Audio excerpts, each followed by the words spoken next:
9 to 5 job करने वाले बहुत सारे लोगों को ये कंप्लेन रहता है खुद से, अपनी लाइफ से, अपने लाइफ के सिचुएशन से कि हमें समय नहीं मिलता है।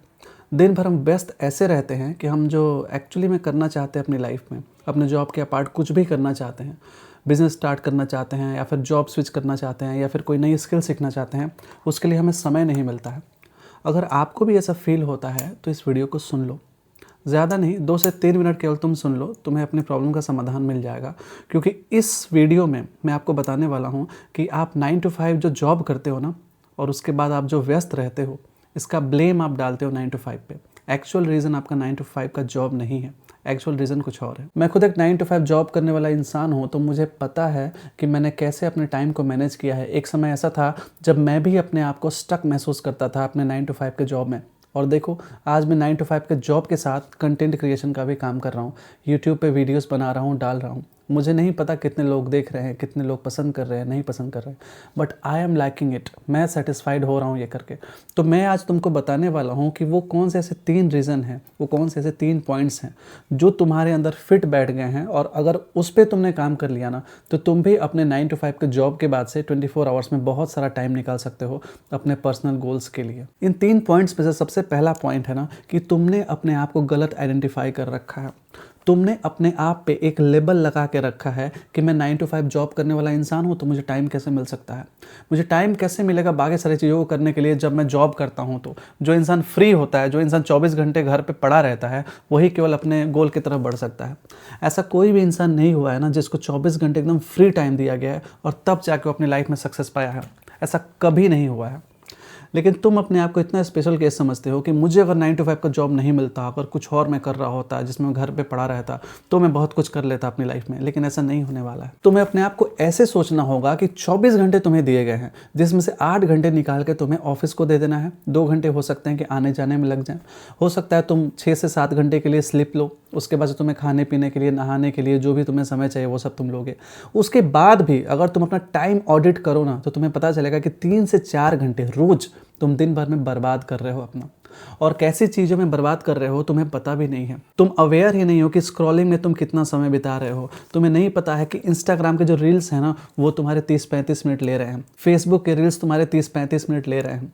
यूट्यूब के जो शॉर्ट्स है वो तुम्हारे 30-35 मिनट ले रहे हैं। कुछ लॉन्ग वीडियोस देखते हो 1 घंटे के लिए, ये सोच के कि मैं अपने आप को ग्रो करूंगा, कुछ सेल्फ हेल्प का वीडियो देख लेता हूँ, कुछ अच्छा चैनल देख लेता हूँ। मेरे भाई, अगर तुम स्ट्रिक्ट रहे ना अपने प्रति, अपने टाइम के प्रति, अगर तुमने टाइम ऑडिट किया ना, तो तुम्हें पता चलेगा कि तुम बहुत सारा समय बर्बाद कर रहे हो जो कि तुम यूटिलाइज कर सकते थे।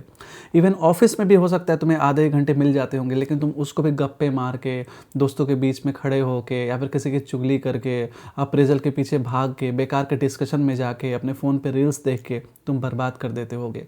अगर तुम उन टाइम को भी यूटिलाइज करो जो कि तुम्हें ऑफिस आवर में भी मिलता है, तो भी तुम बहुत सारी प्लानिंग कर सकते हो, तो भी तुम बहुत सारा स्टेप्स अपने माइंड में डिसाइड कर सकते हो कि जब भी मैं फ्री होऊंगा मैं ये काम करूँगा।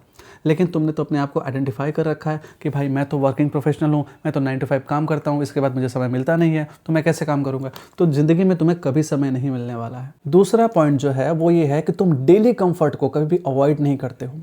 डेली कंफर्ट का मतलब हुआ कि तुम आए हो और कोई नई वेब सीरीज़ आई है, यूट्यूब पे कोई नया वीडियो आया हुआ है, कोई कॉमेडी वीडियो आई हुई है, कोई नेटफ्लिक्स पे नया सीरीज़ आया है, कोई नई मूवी आई हुई है, तुम्हारे दोस्त कहते हैं और तुम उसमें इन्फ्लुएंस हो जाते हो। इंटरटेनमेंट के बहाने तुम अपना समय तो बर्बाद करते ही हो, तुम अपने माइंड में गार्बेज भी डालते हो। इंटरटेनमेंट के बहाने तुम अपने माइंड को क्या बना रहे हो तुम्हें पता भी नहीं है।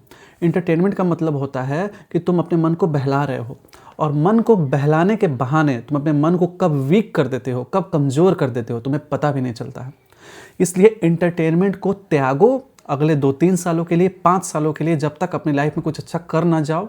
उसके बाद से इंटरटेनमेंट में पढ़ना, क्योंकि अभी इंटरटेनमेंट तुम्हारे लिए नहीं है। अभी केवल मेहनत करना है, पसीना बहाना है, एनर्जी जितनी है तुम्हारे अंदर ना पूरी झोंक देनी है तुम्हें अपने जॉब में भी और जॉब के बाहर भी। अगर लाइफ में कुछ करना चाहते हो, अगर ट्रांसफॉर्मेशन चाहते हो लाइफ में, तो। और तीसरा जो पॉइंट है ना, वो बहुत ज़्यादा कॉन्ट्रडिक्टिंग हो सकता है आपके माइंडसेट से, क्योंकि मैं यहाँ पे कह रहा हूँ आप सुबह के टाइम को यूटिलाइज नहीं करते हो। आप कहोगे कि मैं रात को जगने वाला इंसान को, मैं रात को प्रोडक्टिव काम करता हूँ, लेकिन आप एक बात और मानोगे कि रात को ही जितना शैतान होता है ना आपके अंदर, वो बाहर आता है।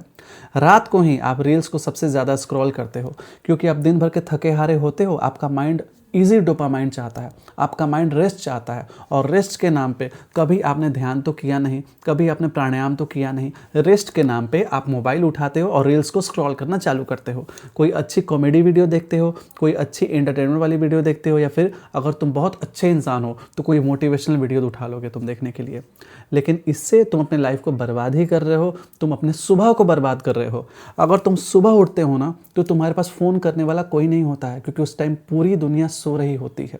कोई तुमको व्हाट्सएप पे टेक्स्ट नहीं कर रहा होता है कि उसका तुम जवाब दो। ना तुम्हारे माता पिता जगे होते हैं, ना तुम्हारा गर्लफ्रेंड या बॉयफ्रेंड जगा होता है उस टाइम। इसलिए सुबह का टाइम सबसे अच्छा होता है यूटिलाइज़ करने के लिए। अगर तुम 6 बजे से लेके 8:30 बजे तक भी 2.5 घंटे अगर तुम यूटिलाइज़ कर लेते हो ना, तो सुबह का जो 2.5 घंटा है वो दिन के 4 से 5 घंटे के बराबर होता है। तुम जब सुबह उठते हो ना तो बहुत ही ज़्यादा अलर्ट रहते हो। क्यों? क्योंकि रात को तुमने अपने बहुत सारी चीज़ों पे कंट्रोल करके सुबह में अपनी नींद को खोला है। इसलिए तुम इतना ज़्यादा अलर्ट रहते हो कि ये टाइम मुझे बर्बाद नहीं करना है, क्योंकि ये टाइम मैंने जो कमाया है ना, कुछ गंवा के कमाया है। क्या कमाया है? जो ईजी डोपामाइन तुम रात को स्क्रॉल कर रहे थे उसको छोड़ के तुम रात को जल्दी सोए हो, तब जाके तुम सुबह में जल्दी उठे हो। इस कारण से अभी तुम्हें 2.5 घंटा या 2 घंटा जो भी समय मिला है, तो उसको तुम बार बार यही सोचो कि मैं कैसे इसको यूटिलाइज कर लूँ। सुबह की शुरुआत अगर एक बार उत्साह के साथ हो गई ना, उसके बाद से तुम देख लेना तुम्हारा पूरा दिन एनर्जेटिक रहेगा, पूरा दिन एनर्जेटिक रहेगा। और जो सुबह का मोटिवेशन है वो शाम तक मेंटेन रहता है। सुबह उठने के बाद जब तुम दिन भर ऑफिस में जाते हो और थक हार के वापस घर पे आते हो ना, तब भी तुम ये चीज़ सोचते हो कि मैं भले ही अभी थक हार गया हूँ, लेकिन सुबह को तो मैंने यूटिलाइज़ कर लिया है। और अगर मैंने सुबह को यूटिलाइज़ कर लिया ना, तो मैं अभी शाम को भी यूटिलाइज़ करूँगा। आज का दिन मैंने अच्छे से बिताया है सुबह में, इसलिए मैं इसको अच्छे से फिनिश दूंगा। इसलिए मैं अच्छे से अभी शाम को भी काम करूँगा। उसके बाद से आप शाम को भी जल्दी काम कंप्लीट करते हो, जल्दी सोते हो, ताकि अगले दिन फिर से सुबह में उठ पाओ। और याद रखना, जिस दिन आपके अंदर ये डर बना रहेगा ना कि मैं सोने में कहीं लेट ना हो जाऊँ, मैं अपने शेड्यूल से कहीं मैं बाहर ना निकल जाऊँ, उस दिन जो आप बेकार की चीज़ें फ़ोन में देखते रहते हो ना, बेकार का जो आप रील्स के पीछे भागते रहते हो, ईजी डोपामाइन के पीछे आप जो भागते रहते हो ना, उसके पीछे आप भागना बंद कर दोगे।